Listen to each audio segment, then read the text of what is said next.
जय हिंद दोस्तों, कैसे हैं आप सभी। उम्मीद है बेहतर होंगे, शानदार होंगे और अपने सीटेट एग्जाम की तैयारी बहुत ही बेहतरीन ढंग से कर रहे होंगे।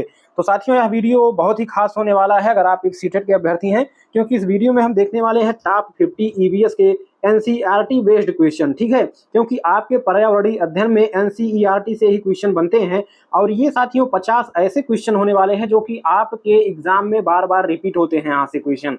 तो 50 में से 100% दावा है कि 5 नंबर तो कहीं नहीं जाने वाला है आपका, अगर यह पूरा वीडियो ध्यान से देखते हैं। तो छोटी सी वीडियो में अगर आपको 5 नंबर मिल रहा है तो बहुत बड़ी बात है साथियों।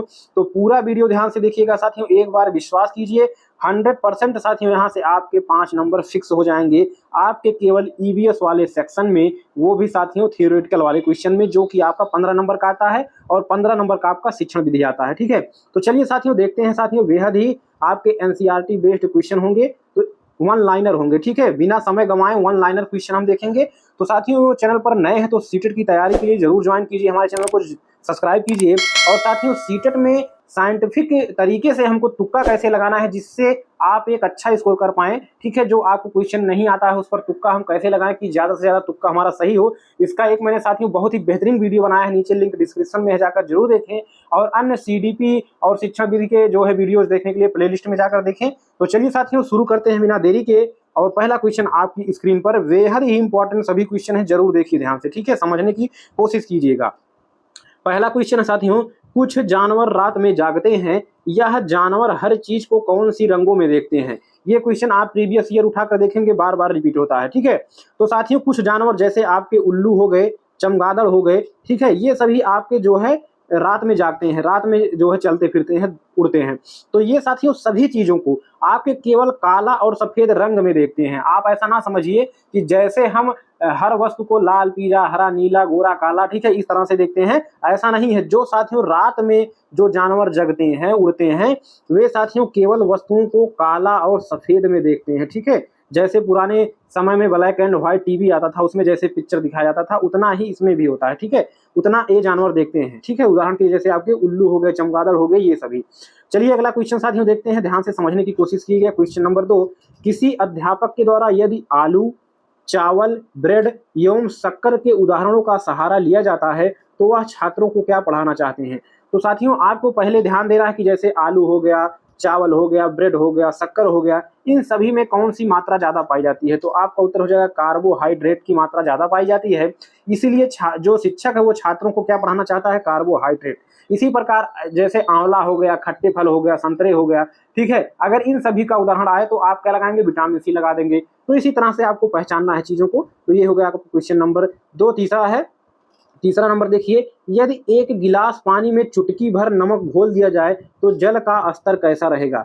तो साथियों चुटकी भर नमक जैसे ही हम गिलास में घोलेंगे वो साथियों एकदम घुल जाएगा, लेकिन साथियों चुटकी भर नमक का क्या उस पर प्रभाव पड़ेगा, नहीं। तो जल का जो स्तर होगा साथियों क्या रहेगा, एक समान रहेगा, जल का स्तर एक समान रहेगा, ये आप जानते रहिएगा। ऐसा ना सोचिए कि चुटकी भर नमक घोलने से जल का स्तर बढ़ जाएगा, ऐसा नहीं है। क्वेश्चन नंबर 4 देखिए, काफी इंपॉर्टेंट क्वेश्चन, यहाँ से साथियों 100% एक क्वेश्चन आपके एग्जाम में फिक्स रहता है। कौन से क्वेश्चन है, मैप वाले क्वेश्चन। ठीक है, राज्यों से क्वेश्चन पूछ लेगा कि इस राज्य के पड़ोसी राज्य कौन है। अगर हमको जैसे उत्तर प्रदेश से अगर हमको साथियों कहाँ जाना है, अरुणाचल प्रदेश जाना है, ठीक है, तो हम किस दिशा में जाएंगे। इस तरह के क्वेश्चन आपके मैप से पूछे जाते हैं। तो ध्यान से देखिए साथियों, क्वेश्चन नंबर 4, नागालैंड के साथ सीमा साझा करने वाले राज्य कौन कौन से हैं। तो चलिए मैप पर देखते हैं। आपने देश भारत का प्यारा सा मैप। तो साथियों आपको करना क्या है कि आपको एक मार्केट से मैप लेना है, ठीक है, जिसमें सभी राज्य जो है दर्शाए गए हों, ठीक है, बारी बारी से, और या तो अपने मोबाइल में ही डाउनलोड कर लेना है। इसके बाद आपको साथियों भारत का मैप सेम टू आप अपने जो है कॉपी में प्रैक्टिस करना है, बनाना है, और उन राज्यों को साथियों एकदम मैप के माध्यम से बनाते हुए, दर्शाते हुए साथियों क्या करना है, बनाना है और उनका नामकरण करना है। 10 से 15 बार आप साथियों एक एक दिन करेंगे तो 100% गारंटी कि आपको सब राज्य याद हो जाएंगे कि कौन से राज्य कहाँ पर हैं मैप में। तो आपको ये क्वेश्चन करने में आसानी होगा, अन्यथा आपका एक नंबर यहाँ से तो 100% जाना ही जाना है। ठीक है, तो जैसे आपके क्वेश्चन में पूछा गया साथियों क्या, आपका जो है नागालैंड। तो हमारा देखिए साथियों पूर्वोत्तर राज्यों में साथियों आपका ये हो गया, हमारा नागालैंड हो गया एकदम साथियों अंतिम छोर पर है। ठीक है, तो इसके बाद आपका म्यांमार आ जाता है। ठीक है, इधर तो यहाँ पर देखिए आपका जो है नागालैंड है। तो नागालैंड के साथियों देखिए नीचे के साइड में कौन है, मणिपुर है। क्या, मणिपुर है, मणिपुर की राजधानी इम्फाल।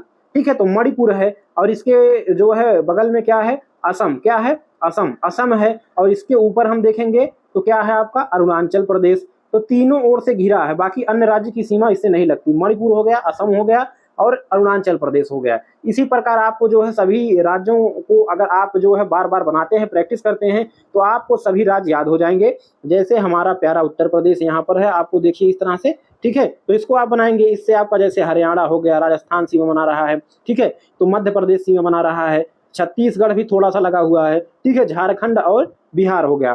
कभी कभी क्वेश्चन इस तरह से आता है कि जैसे कि हम मध्य प्रदेश में भोपाल की राजधानी में है, ठीक है, मध्य प्रदेश की राजधानी भोपाल में है, और हमको जाना है कहाँ पर, हमको जाना है साथियों पंजाब। तो हम जो है किस दिशा में जाएंगे, तो ये आपका हो गया मध्य प्रदेश से हम कहाँ जाएंगे, पंजाब यहाँ पर है, तो ये आपका किधर जाएंगे, उत्तर दिशा में। कहाँ पर, उत्तर दिशा में। तो इस तरह से क्वेश्चन आपका पूछा जाता है, ठीक है। तो ऐसे आपको जानना है।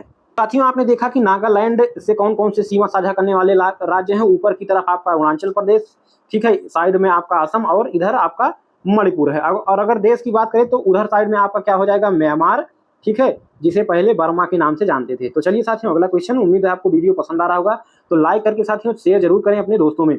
अगला क्वेश्चन है हमारा, उत्तर भारत में बाढ़ की घटनाओं के बढ़ने का क्या कारण है। जो उत्तर भारत है वहां पर बाढ़ की घटनाएं आजकल जो है ज्यादा मात्रा में होने लगी हैं। तो इसका मुख्य कारण है आपका अफवाह क्षेत्र में वन कटाई में वृद्धि। जो साथियों नदियों का क्षेत्र है, जो जल के स्तर का क्षेत्र है, वहां पर साथियों जो वन पाए जाते थे, उन वनों को जो है क्या किया जा रहा है, अंधाधुंध कटाई की जा रही है, जिसके कारण जो है उत्तर भारत में बाढ़ का कहर जो है तेजी से बढ़ रहा है, ठीक है। चलिए अगला क्वेश्चन देखते हैं, मानचित्र बनाने के विज्ञान को क्या कहते हैं। तो जो साथियों मानचित्र बनाया जाता है उसके विज्ञान को हम क्या कहते हैं, कार्टोग्राफी। क्या, कार्टोग्राफी। तो ये मानचित्र से क्वेश्चन आता है, तो ये भी क्वेश्चन आपके एग्जाम में पूछ सकता है कि मानचित्र बनाने के विज्ञान को क्या कहते हैं, कार्टोग्राफी कहते हैं, ठीक है। चलिए अगला क्वेश्चन देखते हैं, पर्वतीय क्षेत्रों में सड़कों के अवरुद्ध होने का प्राकृतिक कारण क्या है। जैसे साथियों आप उत्तराखंड में जाएंगे, नैनीताल साइड में, या साथियों और ऊपर जम्मू कश्मीर या पहाड़ी इलाके जहां पर हैं, तो वहां पर रोड बनाए गए हैं पहाड़ों को काट कर। तो क्या होता है कि भूस्खलन हो जाता है, ठीक है, मिट्टियां जो है स्खलित हो जाती हैं, गिर जाती हैं और रोड पर आ जाती हैं, तो सड़कें क्या होती हैं, अवरुद्ध हो जाती हैं। तो मेन कारण क्या हो जाएगा, भूस्खलन। इसको आप जानते रहिए। चलिए अगला क्वेश्चन देखते हैं, वन आच्छादन के कम होने का क्या कारण है। वन आच्छादन मतलब वन के ढके होने। जैसे पृथ्वी जो है वन के से कितना ढकी हुई है, पेड़ों पौधों से कितना ढकी हुई है, उसी को वन आच्छादन कहेंगे। तो वन आच्छादन आजकल कम हो रहा है, क्यों, बढ़ती हुई आबादी। अब जैसे बढ़ती हुई आबादी का क्यों कारण है, आबादी बढ़ रही है तो लोग जो है जगह नहीं पा रहे हैं, तो वनों को काट काट करके वहां पर अपना आवास बना रहे हैं, ठीक है, घर बना रहे हैं। खेती करने के लिए वनों की कटाई अंधाधुंध चल रही है। तो बढ़ती हुई आबादी जो है वन आच्छादन के कम होने के कारण में मुख्य प्रमुख कारण है, ठीक है। चलिए अगला क्वेश्चन देखते हैं, काफी इंपॉर्टेंट, ओजोन से है आपका, ठीक है। ओजोन जो परत होती है, O3 जिसको कहते हैं, ठीक है, ओजोन O3 जो लेयर एक पाई जाती है समताप मंडल में, ठीक है। तो आपका ओजोन जिन शक्तिशाली विकिरण को सोख कर जीव मंडल को सुरक्षा प्रदान करती है, उन्हें क्या कहा जाता है, ठीक है। तो साथियों जो सूर्य है उससे जो है हानिकारक किरणें आती हैं, जिनको हम क्या कहते हैं, अल्ट्रा वायलेट किरणें, ठीक है, जो कैंसर कारक, चर्म रोग के कारक हैं, ठीक है। ये किरणें, अगर ये किरणें हमारी धरती पर पड़े, हमारे स्किन पर पड़े, तो हमको कैंसर अथवा जो है चर्म रोग लगातार होना प्रारंभ हो जाएगा। तो जो अल्ट्रा वायलेट किरणें हैं इनको रोकना जरूरी है, जो कि हमारे कौन करते हैं, ओजोन परत करते हैं, O3 जिसको कहते हैं। तो ओजोन जो है क्या करता है, शक्तिशाली विकिरण को सोख करके क्या करता है, जीव मंडल को सुरक्षा प्रदान करता है। तो किसको रोकता है, अल्ट्रा वायलेट किरणों को रोकता है। अगला क्वेश्चन, वातावरण में क्लोरोफ्लोरोकार्बन उत्सर्जित पकड़ने पर प्रतिबंध लगाने संबंधी प्रथम प्रोटोकॉल कहां पर बना था, ठीक है। तो यहाँ पर मॉन्ट्रियल में बना था। तो आपने सुना होगा मॉन्ट्रियल प्रोटोकॉल, नाम से यह फेमस है। तो मॉन्ट्रियल प्रोटोकॉल क्यों बना था, क्योंकि साथियों जो क्लोरोफ्लोरोकार्बन है इसका फार्मूला होता है CF2, ठीक है, Cl2, ठीक है। तो ये आपका क्लोरोफ्लोरोकार्बन हो गया। तो क्लोरोफ्लोरोकार्बन साथियों क्या करता है कि जो आपका हमारा ओजोन परत है उसमें साथियों छिद्र कर देता है। तो ये साथियों आपका जैसे पहले के समय में, अब तो कम होने लगा, पहले के समय में जो आपका AC है, फ्रीज है, इन सभी के यूज से जो है क्लोरोफ्लोरोकार्बन काफी मात्रा में उत्सर्जित होता था, जिससे साथियों आपका जो है ओजोन परत में छिद्र होते जा रहे थे और समस्याएं बढ़ती जा रही थी। तो इसी को प्रतिबंध लगाने के लिए, वातावरण को बचाने के लिए मॉन्ट्रियल प्रोटोकॉल जो है मॉन्ट्रियल में किया गया था। तो ये आपका हो गया उत्तर, कहां पर किया गया था, मॉन्ट्रियल में किया गया था। चलिए अगला क्वेश्चन देखते हैं, उन वनों को क्या कहते हैं जो चक्रवातों के अवरोधकों का कार्य करते हैं। ठीक है, जो साथियों चक्रवातों के अवरोधकों का कार्य करते हैं, उनको रोकने का कार्य करते हैं, उनको मैनग्रोव वन कहते हैं। क्या? मैनग्रोव वन कहते हैं, जो चक्रवातों को रोकने का कार्य करते हैं। ठीक है, तो ये आपका क्वेश्चन नंबर 10 हो गया। चलिए आगे बढ़ते हैं। तो साथियों वीडियो पर नए हैं तो लाइक कर दीजिए और वैसे ही बेहतरीन क्लासेज के लिए हमारे चैनल को जरूर सब्सक्राइब करें और साथियों जो है जाकर प्लेलिस्ट से बाद में अन्य वीडियो जरूर देखिएगा। ठीक है, तो चलिए साथियों क्वेश्चन नंबर 11 देखते हैं। पूरा वीडियो साथियों जरूर देखिएगा, 100% जो मैंने कहा है यहाँ से आपको बहुत कुछ सीखने को मिलेगा। ठीक है, क्वेश्चन नंबर 11 देखते हैं। कांसा या कांस्य कौन सी दो धातुओं का मिश्रण है? ठीक है, तो साथियों जो आपका कांसा होता है ये तांबा और टिन का मिश्रण होता है। किसका? तांबा और टिन का मिश्रण होता है। इसको जरूर याद कर लीजिए आप। किसका?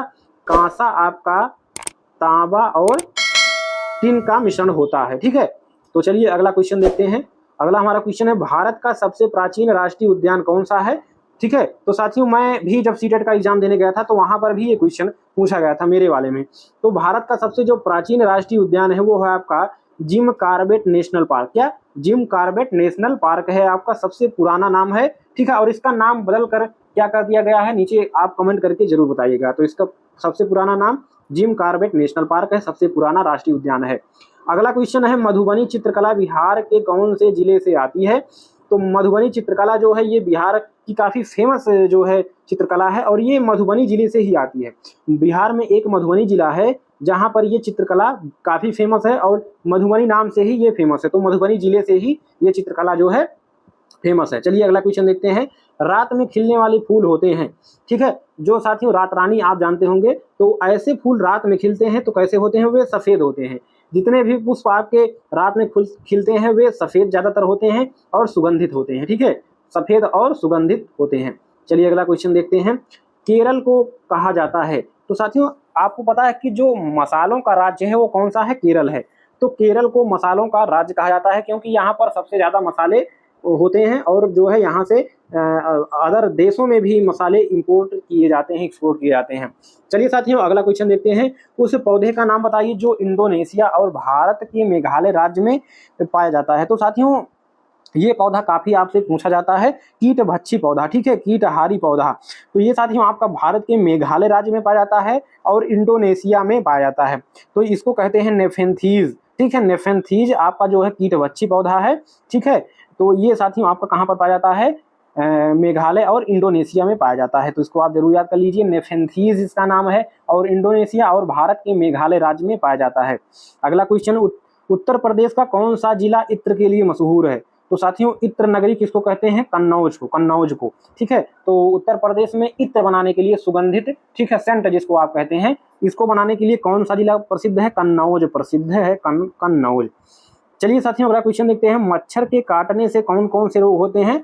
तो मच्छर के काटने से आपका मलेरिया, चिकनगुनिया और डेंगू, ये 3 फेमस बीमारियां होती हैं। किसके काटने से? मच्छर के काटने से।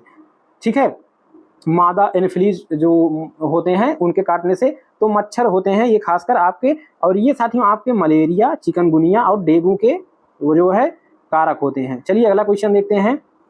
मलेरिया मच्छर के काटने से होता है, इसकी खोज किसके द्वारा की गई थी? ठीक है, तो इसकी खोज जो है साथियों रोनाल्ड रास एक जो है साथियों क्या थे? एक वैज्ञानिक के रूप में कार्य कर रहे थे। ठीक है, खोज कर रहे थे, शोध कर रहे थे। तो ये जो है इन्होंने पाया कि जो मलेरिया मच्छर है उनके काटने से जो है ये मलेरिया रोग फैलता है। किसके काटने से? मच्छर के काटने से। और ये आपका रोनाल्ड रास नाम था इनका। ठीक है, रोनाल्ड रास। चलिए अगला क्वेश्चन देखते हैं। हीमोग्लोबिन तथा लोहे की कमी से होने वाला रोग, काफी इंपॉर्टेंट क्वेश्चन आपके सीटेट एग्जाम के लिए साथियों। ये रोग काफी यहाँ से पूछा जाता है। ठीक है, कभी कभी पूछ लिया जाता है कि एनीमिया रोग किसकी कमी से होता है, इस तरह के क्वेश्चन। तो हीमोग्लोबिन तथा लौह की कमी से होने वाला रोग कौन है? आपका एनीमिया है, एनीमिया।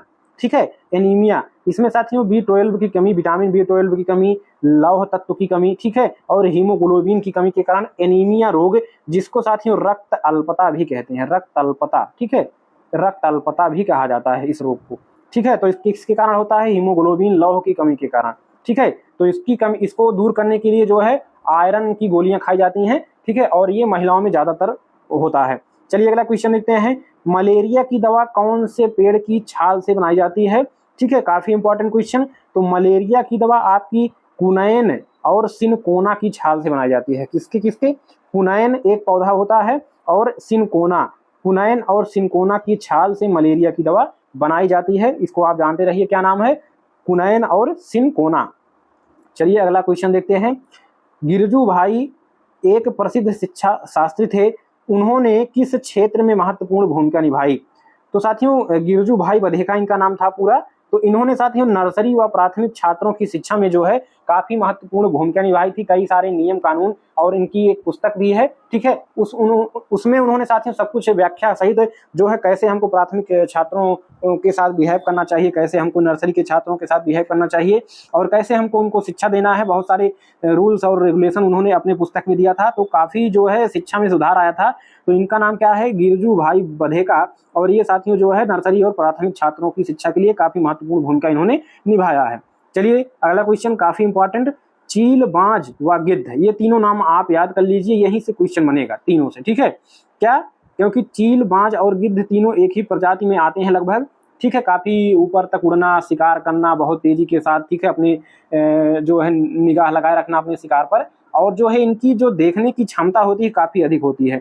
तो साथियों चील, बाज और गिद्ध है हमसे कितने गुना ज्यादा दूरी तक देख सकते हैं? जैसे साथियों अगर मानव की बात करें तो साथियों ये जितनी दूर तक देखेगा, मान लीजिए 1 किलोमीटर दूरी तक देखा, तो साथियों चील, बाज और गिद्ध कितनी दूरी तक देखेंगे? 4 गुना अधिक, यानी कि 1 गुणे 4 यानी कि 4 किलोमीटर तक देखेंगे, ठीक है। ये मैं एक अंदाजा बता रहा हूँ, ठीक है, कि मनुष्य के देखने की क्षमता का ये 4 गुना अधिक देखते हैं। तो ये आपका हो गया कितना? 4 गुना। चलिए अगला क्वेश्चन देखते हैं साथियों। अगला हमारा क्वेश्चन है, मनुष्य की तुलना में बाघ अंधेरे में कितने गुना बेहतर देख सकता है? ठीक है, तो यहाँ देखिए चील, बाज और गिद्ध तो 4 गुना देखते हैं, लेकिन अगर मनुष्य की तुलना में बाघ की बात करें, बाघ की, तो बाघ आपका साथियों 6 गुना देख सकता है, 6 गुना बेहतर देख सकता है, वो भी अंधेरे में। कितना? अंधेरे में 6 गुना बेहतर देख सकता है। तो इन दोनों में क्वेश्चन में से एक क्वेश्चन 100% आपके एग्जाम में छपेगा, इन दोनों में से, ठीक है। या तो चील, बाज, गिद्ध वाला छपेगा 4 गुना, या तो साथियों मनुष्य की तुलना में बाघ वाला, तो ये 6 गुना, बाघ 6 गुना देखता है, ठीक है। चलिए अगला क्वेश्चन देखते हैं। भारत में कितने तरह के जहरीले सांप पाए जाते हैं? तो साथियों भारत में 4 तरह के जहरीले सांप पाए जाते हैं, ठीक है। 4 तरह के आपके जहरीले सांप पाए जाते हैं। इनके अलावा सभी जो सांप होते हैं वे साथियों नॉन वेनमस होते हैं, उनमें जहर नहीं पाया जाता है, ठीक है। जैसे आपका धामिन हो गया, ठीक है, और बहुत सारे ऐसे सांप हैं जिसको पानी वाला सांप कहते हैं, और बहुत सारे आपके ऐसे नाम हैं जो कि साथियों जिनमें जहर नहीं पाया जाता, लेकिन लोगों में भ्रम है कि जहर होता है और लोग डर के मारे मर जाते हैं उनके काटने से, ठीक है। तो ऐसा कुछ नहीं है, आप स्क्रीन पर देख रहे होंगे चारों सांपों के नाम को, ठीक है। यही 4 सांप ऐसे हैं जो कि भारत में जहर वाले होते हैं। चलिए साथियों अगला क्वेश्चन ध्यान से देखिए, क्वेश्चन नंबर 26, काफी महत्वपूर्ण क्वेश्चन। पक्षी देखते हुए अपनी गर्दन को ज्यादा घुमाते हैं, ऐसा क्यों? आप जब साथियों उल्लू, अन्य पक्षियों को देखते होंगे तो सब जब साथियों उनको इधर उधर देखना होता है तो अपने गर्दन को बहुत ज्यादा मोड़ देते हैं, ठीक है। क्यों? क्योंकि उनकी साथियों उनकी आंखों की पुतलियां नहीं घूम सकती।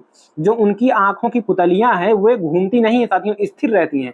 जैसे मनुष्य का है, मनुष्य साथियों अगर सीधा मुख किए हुए है तो अपनी आंखों की पुतलियों को इधर उधर, बाएं दाएं, ऊपर नीचे घुमा सकता है बिना मुख को घुमाए, लेकिन पक्षियों में ऐसा नहीं होता, उनकी आंखों की पुतलियां नहीं घूम सकती, इसलिए वो साथियों देखने के लिए अपने गर्दन को इधर उधर ज्यादा घुमाती हैं, ठीक है। चलिए अगला क्वेश्चन देखते हैं। कौन से महीने में पक्षी घोंसला बनाकर अंडे देते हैं? तो अप्रैल के महीने में, ठीक है। तो अगर अंडा देने की बात आए तो कब देते हैं? अप्रैल के महीने में पक्षी घोंसला बनाकर जो है अंडे देते हैं। तो ये क्वेश्चन आपका हो गया। अगला क्वेश्चन साथियों ध्यान से देखिएगा, गोलकुंडा किले का निर्माण किसके द्वारा कराया गया था? तो काकतीय राजवंश द्वारा कराया गया था। कौन? काकतीय राजवंश के द्वारा गोलकुंडा किले का निर्माण कराया गया था। कौन सा राजवंश? काकतीय राजवंश, ठीक है। रेलगाड़ी का चलना उदाहरण है? तो रेलगाड़ी साथियों सरल रेखीय गति का उदाहरण है। क्यों? क्योंकि साथियों रेलगाड़ी आपका ऐसे सीधे आपका जो है चलता है, एक सरल रेखा में चलता है, तो सीधे चलने के कारण इसको क्या कहेंगे साथियों? सरल रेखीय गति कहते हैं, ठीक है। चलिए अगला क्वेश्चन देखते हैं। मधुमक्खी पालन किया जाता है, ठीक है, किसमें किया जाता है? बक्से में। आप देखते होंगे कहीं कहीं बक्से बड़े बड़े रहते हैं मीडियम क्वालिटी के, उसमें साथियों मधुमक्खियों को पाला जाता है और उसमें चीनी का मीठा घोल डालते हैं। उस बक्से में चीनी का मीठा घोल डालते हैं जिससे मक्खियां आकर्षित होती हैं, ठीक है, उसको चूसने के लिए, और इसके बाद वहां पर वो बक्से में क्या करती हैं? एक झुंड बनाकर रहने लगती हैं और किसका निर्माण करती हैं? ठीक है, शहद का निर्माण करने लगती हैं। तो मधुमक्खी पालन बक्से में किया जाता है और उसमें चीनी का मीठा घोल डाला जाता है, इसको भी आप जानते रहिए। मधुमक्खी के डंक में कौन सा अम्ल पाया जाता है? तो साथियों मधुमक्खी जो होती है उसको जब हम उसका शहद निकालने जाते हैं या कहीं कहीं गर्मियों में पानी जहाँ ठंडा रहता है या फूलों पर बैठी रहती हैं, तो जैसे ही हम आसपास जाते हैं वे हमको डंक मार देती हैं अपने पिछले साइड से, ठीक है। तो उनके साथियों जो डंक मारती हैं तो हमारे शरीर में क्या छोड़ देती हैं? फार्मिक अम्ल, फार्मिक अम्ल, ठीक है। तो फार्मिक अम्ल जो है हमारे शरीर में प्रतिक्रिया करता है, वहां पर सूजन आ जाता है, काफी दर्द होता है। तो फार्मिक अम्ल जो है उनके जो है डंक में पाया जाता है। अगला क्वेश्चन, चेराओ नाच किया जाता है। चेराओ नाच कहाँ पर किया जाता है? मिजोरम राज्य में। कहाँ पर? मिजोरम, ठीक है। मिजोरम राज्य में किया जाता है, जो कि आपका पूर्वोत्तर भारत का इलाका है, ठीक है। आपको जो है मैप में देख रहे होंगे, मैंने ऊपर भी बताया था।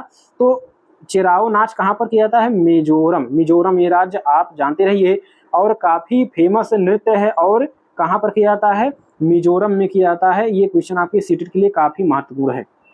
अगला क्वेश्चन, एवरेस्ट पर चढ़ने वाली प्रथम भारतीय महिला कौन थी? तो बचेंद्री, बचेंद्री पाल जो है एवरेस्ट पर चढ़ने वाली प्रथम भारतीय महिला थी, बचेंद्री पाल। इनका नाम आप जानते रहिए। काफी क्वेश्चन, ये सभी क्वेश्चन जो है आपके परीक्षा में रिपीट होते हैं, तो यहाँ से 100% आपका 5 से 6 नंबर तो बन ही जाएगा। तो चलिए साथियों, ध्रुव तारा किस दिशा में दिखाई देता है? तो ध्रुव तारा जो होता है वो आपका उत्तर दिशा में दिखाई देता है और शाम के समय से ही यह चमकता हुआ आपको उत्तर दिशा में दिखाई देने लगेगा। तो ध्रुव तारा किस दिशा में दिखाई देगा? उत्तर दिशा में दिखाई देता है। चलिए साथियों देखते हैं अगला क्वेश्चन, किसके द्वारा मटर के पौधे पर 28,000 प्रयोग किए गए थे? तो साथियों ये आपका जो है एक वैज्ञानिक थे आपके ग्रेगर जॉन मेंडल, जिनको अनुवांशिकी का पिता भी कहा जाता है, ठीक है। अनुवांशिकी के पिता भी इनको कहा जाता है, खोजकर्ता भी कहा जाता है, क्योंकि इन्होंने साथियों अनुवांशिकी की खोज के लिए किसके पौधे पर? मटर के पौधे पर, ठीक है, ठीक है, जिसको अंग्रेजी में पी मटर के पौधे पर 28,000 बार प्रयोग किया था। क्या नाम है इनका? Gregor John Mendel. तो ये आप जरूर जानते रहिएगा। चलिए अगला क्वेश्चन देखते हैं, असम में चावल फसल कटाई पर कौन सा त्योहार मनाया जाता है? तो असम का सबसे फेमस जो त्योहार है वो बिहू त्योहार है, ठीक है।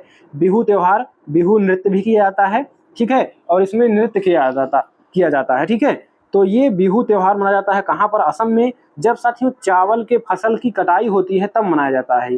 तो चावल के फसल की कटाई में असम में कौन सा त्योहार? बिहू त्योहार मनाया जाता है, बिहू नृत्य किया जाता है। चलिए अगला क्वेश्चन देखते हैं, ब्रेल लिपि कितने बिंदुओं पर आधारित होता है?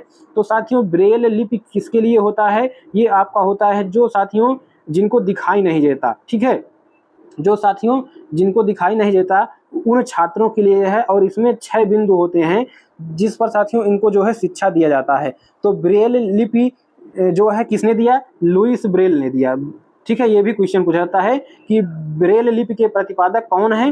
तो लुईस ब्रेल। तो इन्हीं के नाम पर इसको ब्रेल लिपि कहा जाता है, ठीक है। तो ब्रेल लिपि में कितने बिंदु होते हैं? 6 बिंदु होते हैं। अगला क्वेश्चन, जीभ पर 4 तरह की कितनी ग्रंथियां पाई जाती हैं? 9,000। जो हमारा साथियों जिह्वा है जिस पर हम स्वाद लेते हैं, तो इसके साथियों इस आगे बगल साइड में बीच में इन 4 जगहों पर ग्रंथियां पाई जाती हैं, ठीक है, जिनसे हम अलग अलग स्वाद ले पाते हैं इन चारों साइड से। तो यहाँ पर साथियों 4 तरह की ही ग्रंथियां पाई जाती हैं, लेकिन उनकी संख्या कितनी होती है? 900 होती है, ठीक है। ये आप जानते रहिए। चलिए अगला क्वेश्चन देखते हैं, हमारे पेट के अंदर का तापमान रहता है? तो साथियों जो हमारा पेट है उसके अंदर जो तापमान कितना रहता है? 30 डिग्री सेल्सियस, 30 डिग्री सेल्सियस रहता है तापमान, ठीक है। तो ये आप जानते रहिएगा। हमारे ऊपर की बॉडी से थोड़ा अंदर जो है ज्यादा गर्मी पाई जाती है, ये आप जानते रहिए। हमारे पेट के अंदर का तापमान 30 डिग्री सेल्सियस। और हमारे बॉडी का कितना तापमान रहता है एक बार नीचे आप जरूर कमेंट करिएगा। चलिए साथियों अगला क्वेश्चन देखते हैं, काफी इंपॉर्टेंट है, जरूर याद कर लीजिए, ठीक है। अल बरूनी नामक यात्री कहाँ से भारत आया था? ठीक है, तो अल बरूनी नामक यात्री उज्बेकिस्तान से भारत आया था और इनकी एक फेमस पुस्तक है किताब उल हिंद। क्या नाम है इनका पुस्तक का? किताब उल हिंद, ठीक है, किताब उल हिंद, ठीक है। इन्होंने इस पुस्तक की रचना की और ये उज्बेकिस्तान से कहाँ आए थे? भारत आए थे, अल बरूनी नामक व्यक्ति, ठीक है। चलिए अगला क्वेश्चन देखते हैं, कौन सा सागर सबसे नमकीन है? तो साथियों मृत सागर, मृत सागर इस सागर का नाम ही है। तो मृत सागर सबसे क्या है? नमकीन है, खारा है और यहाँ पर जो मनुष्य है वो डूबते नहीं है कभी। अगर इसमें आप कूद जाएंगे, छलांग लगा देंगे तो आप तैरेंगे, ठीक है। क्या करेंगे? तैरेंगे, डूब नहीं जाएंगे। तो ये आपका जो है मृत सागर सबसे नमकीन सागर है, सबसे खारा सागर है। चलिए साथियों अगला क्वेश्चन देखते हैं, उस संस्था का नाम बताइए जिसने दडकी माई के प्रयास से तालाब बनाकर गांव में पानी की समस्या खत्म की। तो साथियों, दड़की माई के प्रयास से तालाब बनाकर गांव में पानी की समस्या किस संघ ने खत्म किया था? तरुण भारत संघ। क्या नाम है? तरुण भारत संघ। इस नाम को आप जानते रहिए। अगला क्वेश्चन, कबड्डी की टीम में कितने खिलाड़ी होते हैं? तो कबड्डी की टीम में आपके 7 खिलाड़ी होते हैं। कितने खिलाड़ी? 7 खिलाड़ी। जैसे कि आपके क्रिकेट में 11 खिलाड़ी होते हैं, ठीक है। और आपका जो है खो खो में कितने होते हैं, आप नीचे जरूर कमेंट करिएगा। इन सभी चीज़ों की जानकारी आपका जो है यहाँ पर देखिए, खो खो वाला क्वेश्चन भी आ गया, क्योंकि ये सभी काफ़ी इंपॉर्टेंट हैं। तो खो खो की टीम में कितने खिलाड़ी होते हैं? 9 खिलाड़ी, ठीक है। कितने खिलाड़ी? 9 खिलाड़ी। खो खो की टीम में कितने खिलाड़ी? 9 खिलाड़ी। अब आप हॉकी की टीम में कितने खिलाड़ी होते हैं, ये कमेंट कर दीजिए, ठीक है। तो खो खो में 9 हो गया, कबड्डी में 7 हो गया, क्रिकेट में 11 हो गया। तो आप जो है बताइए हॉकी वाले में। चलिए अगला क्वेश्चन देखते हैं। प्रथम बार 16 अप्रैल 1853 में रेलगाड़ी किन 2 शहरों के बीच चली थी? तो पहली बार जो है भारत में रेलगाड़ी कब चलाई गई थी? 16 अप्रैल 1853। कब? 1853 में चलाई गई थी रेलगाड़ी। और किन 2 शहरों से? मुंबई से ठाणे। मुंबई से ठाणे चलाई गई थी। और ये काफ़ी इंपॉर्टेंट क्वेश्चन है। कब चलाई गई? 16 अप्रैल 1853 में पहली रेलगाड़ी मुंबई से ठाणे चलाई गई, ठीक है। चलिए अगला क्वेश्चन देखते हैं। जमीन से निकाला गया तेल कैसा होता है? तो जो साथियों, जमीन से कच्चा तेल निकालता हुए गहरे रंग का होता है, गाढ़ा होता है और बदबूदार होता है। क्या होता है? गहरे रंग का, गाढ़ा और बदबूदार होता है। चलिए साथियों अगला क्वेश्चन देखते हैं। Question number 47। रेगिस्तान ओक पेड़ का नाम है जिसकी जड़ें उस गहराई तक जमीन के भीतर जाती हैं जब तक कि पानी तक ना पहुंच जाएं। इस पेड़ की जड़ों की गहराई इस पेड़ की ऊंचाई की लगभग 30 गुना होती है। यह पेड़ कहाँ पर पाया जाता है? तो साथियों, एक पेड़ है जिसका नाम ही है रेगिस्तानी ओक, ठीक है। इस पेड़ का नाम आप याद कर लीजिए, रट लीजिए, रेगिस्तानी ओक, ठीक है। इसकी जड़ें जो है गहराई में इतनी ज़्यादा नीचे तक चली जाती हैं कि जब तक इसकी जड़ों को पानी नहीं मिल जाता। और साथियों, ये लगभग क्या होती है, जैसे अगर 5 फुट का आपका पौधा है तो ये साथियों 30 गुना नीचे, इसमें 5 से गुणा कर दीजिए, यानी कि 150 फुट। 150 फुट का केवल इसका जड़ होगा, ठीक है। यानी कि 30 गुना अधिक जो है, पेड़ की ऊंचाई की लगभग 30 गुना नीचे तक जो है ये जड़ें पहुंच जाती हैं जब तक कि पानी नहीं मिल जाता। और ये रेगिस्तानी ओक कहाँ पाया जाता है? ऑस्ट्रेलिया में पाया जाता है, ठीक है। तो कभी कभी क्वेश्चन पूछ लिया जाता है कि ऑस्ट्रेलिया में जो आपका राजस्थानी ओक पाया जाता है उसकी जड़ें पेड़ की ऊंचाई की तुलना में कितनी गुनी होती हैं? तो 30 गुना अधिक होती हैं। कितना? 30 गुना अधिक, ठीक है। चलिए अगला क्वेश्चन है। नेफेंथिस पौधा हमारे देश में कहाँ पाया जाता है? मेघालय में। अभी हमने ऊपर बताया, क्योंकि ये साथियों एक क्या है? कीट भक्षी पौधा है, ठीक है, कीट भक्षी, ठीक है। चलिए साथियों अगला क्वेश्चन देखते हैं। कीट भक्षी पौधा आपका नेफेंथिस। अगला क्वेश्चन, पुराने समय में ज्वार बाजरा की फसल प्रमुखता से उगाई जाती थी, आजकल इन फसलों की जगह किस फसल ने ली है? तो पहले के समय में आपका ज्वार बाजरा की रोटी बनाई जाती थी, रोटी, ठीक है, रोटी। और इसके स्थान पर अब साथियों आपका गेहूं और कपास ने जो है क्या कर लिया है? स्थान ले लिया है, ठीक है। तो पहले के समय में इनको मोटे अनाज में गिनती किया जाता था, जैसे ज्वार बाजरा, ठीक है। तो अब इनके स्थान पर हम क्या कहते हैं? गेहूं की रोटी खाते हैं, और ये कपास भी इसी में आता है, ठीक है। तो चलिए अगला क्वेश्चन और लास्ट क्वेश्चन इस वीडियो का साथियों, उम्मीद है आपको बहुत कुछ सीखने को मिला होगा। तो वीडियो को लाइक करके चैनल को सब्सक्राइब कर लीजिए और प्ले लिस्ट से जाकर अन्य वीडियो देखिए, और तुक्का लगाने वाली वीडियो एक बार आप जरूर देखिएगा, नीचे लिंक डिस्क्रिप्शन में है। चलिए अगला क्वेश्चन है, लास्ट क्वेश्चन है। फसलों में कीड़े लगने का प्रमुख कारण क्या है? महंगी खादों का प्रयोग। आजकल साथियों फसलों में कोई भी फसल बोइए उगाइए उसमें कीड़े लग जाते हैं। पहले के समय में ऐसा नहीं था, लेकिन अधिक उत्पादन के लिए लोग खाद का प्रयोग करने लगे, और जिसकी वजह से क्या हुआ कि महंगी खाद का प्रयोग करने की वजह से फसलों में कीड़े लगने लगे। तो ये आपके 50 क्वेश्चन रहे साथियों। उम्मीद है आपको बहुत कुछ मिला होगा, और इसका पीडीएफ आपको हमारे टेलीग्राम चैनल पर मिलेगा। नीचे लिंक डिस्क्रिप्शन में जाकर हमारे टेलीग्राम चैनल को जरूर ज्वाइन करें। वहां पर सभी न्यूज आपको फटाफट तेजी के साथ न्यूज और जो है क्लासेज का लिंक और पीडीएफ सब कुछ वहां पर, नोट्स भी वहां पर डाल दिया गया है, तो जाकर जरूर ज्वाइन कर लीजिए, ठीक है। तो चलिए अगली वीडियो में मुलाकात होगी, तब तक के लिए नमस्कार, जय हिंद, वंदे मातरम।